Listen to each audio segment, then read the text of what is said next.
His Excellency Mr. Muhammad Shehbaz Sharif, Prime Minister of the Islamic Republic of Pakistan. Thank you very much, Madam President. Pakistan congratulates Slovenia for convening the Security Council to discuss leadership for peace. Proliferating wars in the Middle East, Europe and elsewhere, great power tensions and growing poverty are threatening the foundations of the world order. Last Sunday, we approved the Pact for the Future. We must give life to our commitments, else the future will be bleak and dangerous. First, we must compel Israel to halt its genocidal war in Gaza and prevent its attempt to provoke a wider conflict in the Middle East. Bombing in Beirut is most condemnable.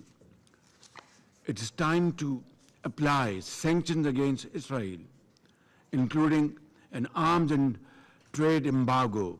It is time to hold its leadership accountable for its crimes against the Palestinian people.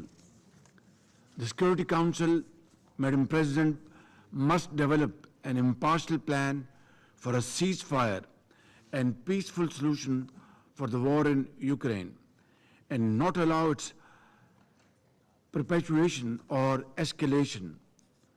The Council can no longer ignore the festering Jammu and Kashmir dispute. It poses an ever-present ominous threat to international peace and security. The Council must call for a halt to the massive violations of the fundamental rights of the Kashmiri people and implement its own resolution that demand a plebiscite for self-determination in Kashmir Valley. The Council should effectively address the resurgence of the threat of terrorism from Afghanistan, especially from Daesh, ISIL-K, and the Fitna al-Khawarij. The Council must extend active support to the African countries and the African Union to defeat terrorism and foreign intervention.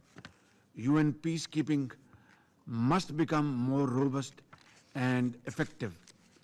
The Council should initiate confidence-building measures to prevent a war between the major powers and ease the rising tension, especially in the Asia-Pacific region.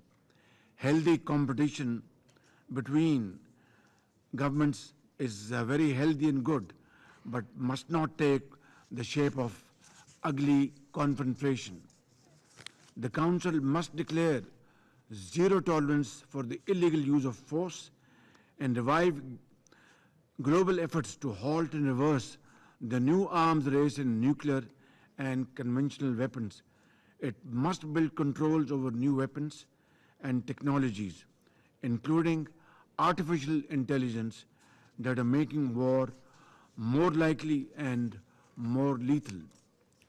Madam President, in cooperation with other member states, Pakistan shall pursue these objectives in the Security Council when it assumes its seat in the Council next year. I thank you. I thank His Excellency Mr. Sharif for his statement.